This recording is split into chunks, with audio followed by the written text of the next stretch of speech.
Hey, hi, what's up? It's Emma, and we are back to talk about some more things. So, please tune in if you'd like, tune out whenever you feel like, and comment if you have anything you want to say. So, I've been thinking about this for some time, and what inspired me to want to talk about this was two occurrences, one with my own client and one with my boyfriend, counting an interaction that happened at work. And now with my client, we were talking about getting more movement in and how starting with flexibility and mobility is a really good thing. She's like, well, I tried Pilates performer once, but it was hard, so I didn't go back. And I'm like, okay, but you have me here to help you hold you accountable with your health goals.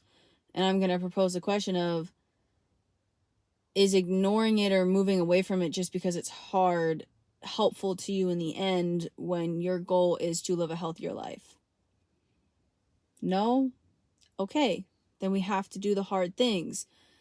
The only way for something to get easier or get better is to just keep doing it. That's not going to be the case with everything, we're not going to be good at everything. Don't get me wrong, you have those people. Like, I had a guy in my high school that good at just about any sport.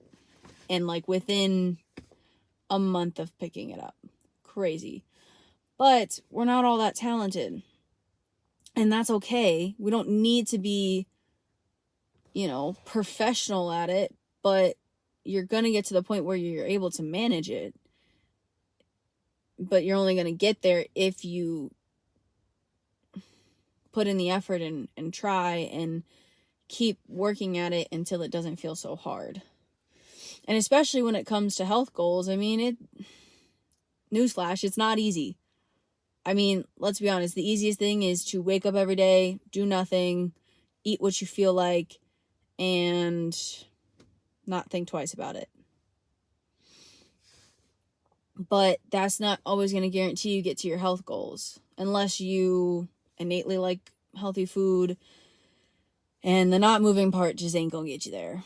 You'll be fine for, your young years, but then as you start to get older, it's going to drastically decline. But to not get into that too much.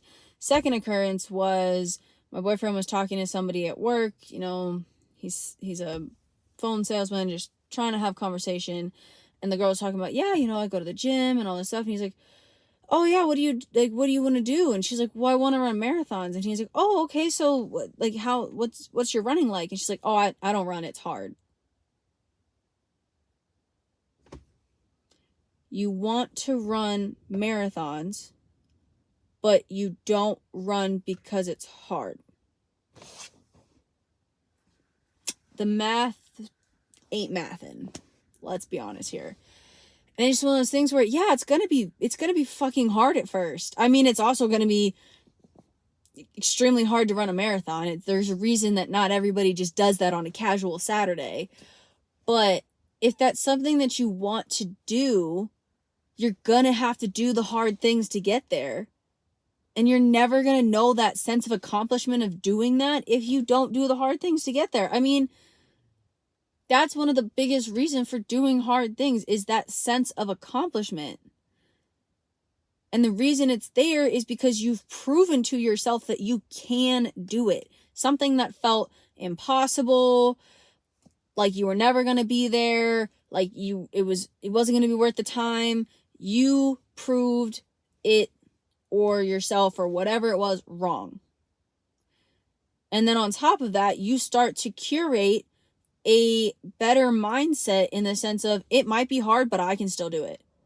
Or it's going to be hard, but I've done hard things. I can do them again.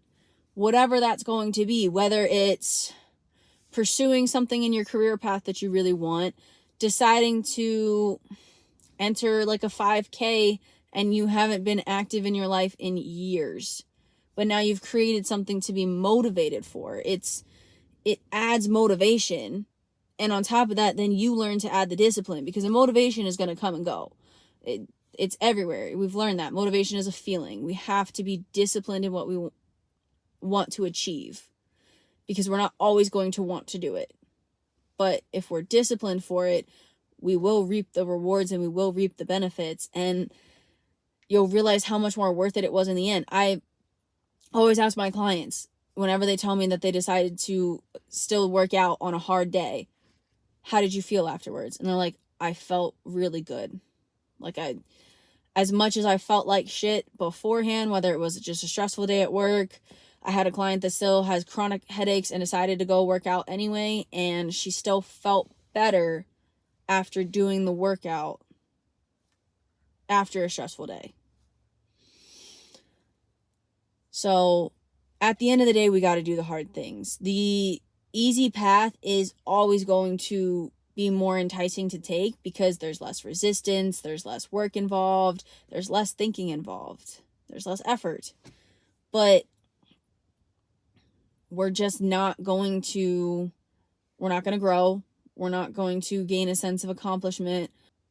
We're not going to gain the appreciation for ourselves for showing up for ourselves. I mean, a lot of times when it's something hard, it's you versus yourself, because only you can make yourself do it. I mean, don't get me wrong, there's a lot of ways to have people help hold you accountable, but it's like the saying goes, you can lead a horse to water, but you can't make it drink.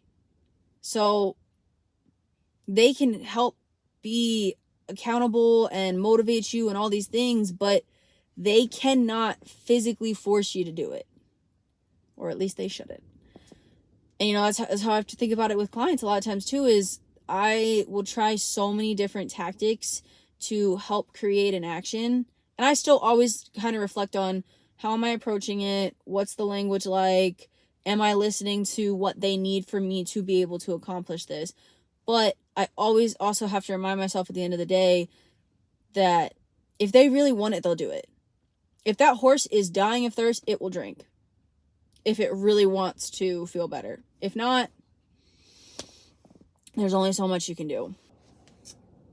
And I think on top of that, curating a better mindset, it helps you get over that fear of failure. Because the first time you tried it, it was probably hard because you sucked at it, you failed, or you didn't do good. If you continue to go and try and get better at it, you're going to start to change that thought process. And you know, the fear of failure, I think, is always going to be there. I feel like it's just kind of an innate thing, but you just get better at ignoring it or just not letting it dictate your decision. Yeah, you're probably going to fail a handful of times. Throughout those failures, you will learn how to get better, go out at a different tactic, whatever. Through failures, you'll learn. It's as simple as that.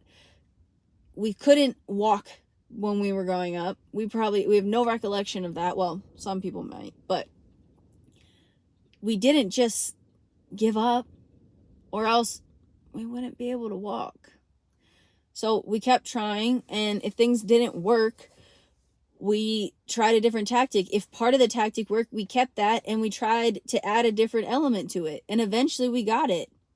Like, we didn't know how to read or write, but we kept sounding out the words. You kept trying, you kept practicing, you kept getting better, and here you are. Now we can all talk and read and write. Everything is going to be hard at first, for the most part. A lot of things, maybe not everything, a lot of things are going to be hard at first. But that shouldn't deter you from trying. You're only going to get better from trying. You're going to get better at the thing. You're going to become a better person. You're going to learn some lessons. There's really not much harm in trying. There's more harm done in not trying, because you don't get that growth and all of those experiences. You know, for me, another example in my life is I have a lot of loan debt just from undergrad. And I could have went home. Let's just say I had a great relationship with my parents or whatever. And even with having a not so great relationship with my parents at the time, I could have still gone home, saved money, and likely be in a better financial standing than I am. But I wouldn't have had all of the life experiences I had. I wouldn't have figured it out on my own through the struggle, whether it was financially, mentally, emotionally, physically. And when I had success, it was amazing. Like, looking back and realizing that I moved basically across the country from the East Coast to Texas by myself, knew not a fucking soul, signed a lease online, and then didn't have much to my name. Only great thing that came out of COVID for me was unemployment, because that's the only way I got through that summer of being able to actually invest myself in my internship and not be working on the side. But I went from that, where I had like nothing. I fit my life in a Toyota Corolla, to living on my own with roommates, to the point where then I was living on my own. I got a dog and can afford that. I had a really great job. I had a year full of travel. I took myself to Europe. I did all these things. And when I tell you, it felt so much better knowing that I did all of that by myself, for myself, no help. And I mean, you know, I allowed help along the way, in the sense of people guiding me and giving me life advice and all of that stuff. But I had no financial support, number one, and I didn't have a lot of emotional or mental support, at least from a parental side of things, until we patched it up. But I could have gone home, could have saved money, and I also could have gotten stuck in a small town with a small town mindset and just lived out comfortably and never had any of the experiences that I had. Aside from all the struggle, there was so much good. I met so many cool people. I have so many amazing memories from Dallas. I regret nothing about my time there. And again, it goes back to everything that's happened in my path has happened for a reason. I'm here where I'm at for a reason. I've had all of those experiences to help curate and shape who I am, what my mindset's like, and how I go about life from this point on. And I will have so many more, and I cannot wait.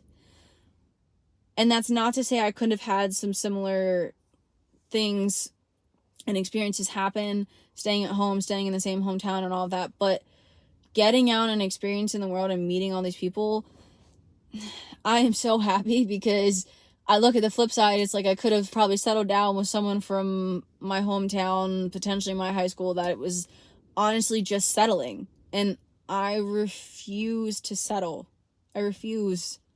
I would rather struggle to scrape by for the next 10 years than settle down, or like settle for comfort and all of that, because it's not going to lead them to the most fulfilling life. And I know that. I've experienced enough already to know that the struggle will help create more of a fulfillment in my life. And so I'm going to keep doing the hard things. I'm going to keep pushing myself, whether it's physically, financially, emotionally, mentally, whatever it may be. And there's still always going to be internal struggle with that. I wouldn't be making this video if I didn't struggle to do things that feel hard either. I've made a video before about why I disliked basketball and running, was because I'm not good at them. And I didn't take the time, or cared to take the time, to put the effort in to get better. I'm here to remind you that the hard things in life are essential. Anybody that inspires you, that's successful, more than likely did not get there easily. Not saying it's not possible. There's money in this world, you know, people get set up financially, all those things. And as much as I honestly believe it's the root of all evil, it really does help set you up for a lot of things in life. More likely than not, those people that you see that are super successful struggled to get there at first. And if they would have given up at the first sign of something being hard or not going their way, or them not being good at it, they wouldn't be where they're at. So it's up to you to decide what you want. And I can't fault anyone for wanting easy, but all I can do is hope to inspire people to realize the benefit of the struggle. So thanks for listening. I hope you enjoyed. I hope you learned something. And I'll catch you on the flip side.